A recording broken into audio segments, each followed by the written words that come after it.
Ladies and gentlemen, it is always a difficult task to be the first speaker.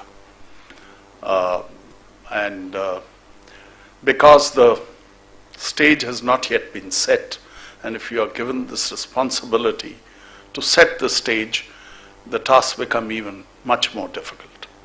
But I would like to spend next 10 to 15 minutes in trying to put across to you as to what my experience as the head of the DLF Foundation has been over past 3.5 years, ever since I retired as the Director General Infantry of the Indian Army. And well, ladies and gentlemen, for someone who has been through the length and breadth of our country, who has served in almost all the areas where one has seen the poverty at its roots, and for someone who has also had the privilege of heading a United Nations mission in Ethiopia and Eritrea for 2 years in a war-torn country and trying to bring normalcy back there, it is indeed a great pleasure for me to be associated with the lot of people who are indeed doing a very noble job. Noble job in the form of transforming lives of our poor and the downtrodden. In next 15 minutes, it will be my endeavor to put across to you as to why it is important for the corporates also to get involved in this major people's movement. It will be my endeavor to firstly discuss the issues relating to as to what is the bigger picture as far as our country is concerned. How's our business environment is today, and why it is important for us to undertake CSR the way it is commonly seen.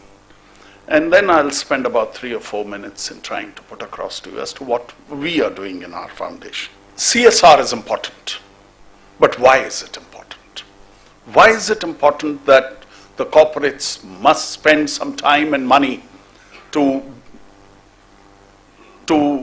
bring up the lot of the people, which basically is the responsibility of the government? I think we need to understand this. Today, ladies and gentlemen, when you look at our country is one of the major economic power. It is probably 4th largest today, fastest growing in the world, and in the next 20 years, your GDP will be equal to that of United States of America.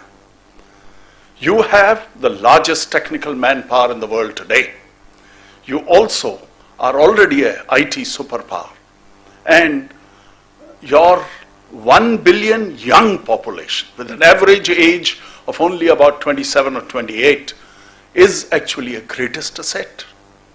With all this, and when today the world looks up at you and calls you a player of some significance, notwithstanding the recent reverses in our economy, I think it is important for us to understand that how do we keep up this momentum and really attain that kind of goal that many of our leaders earlier had set for us. Today, unfortunately, there are a lot of challenges that face us.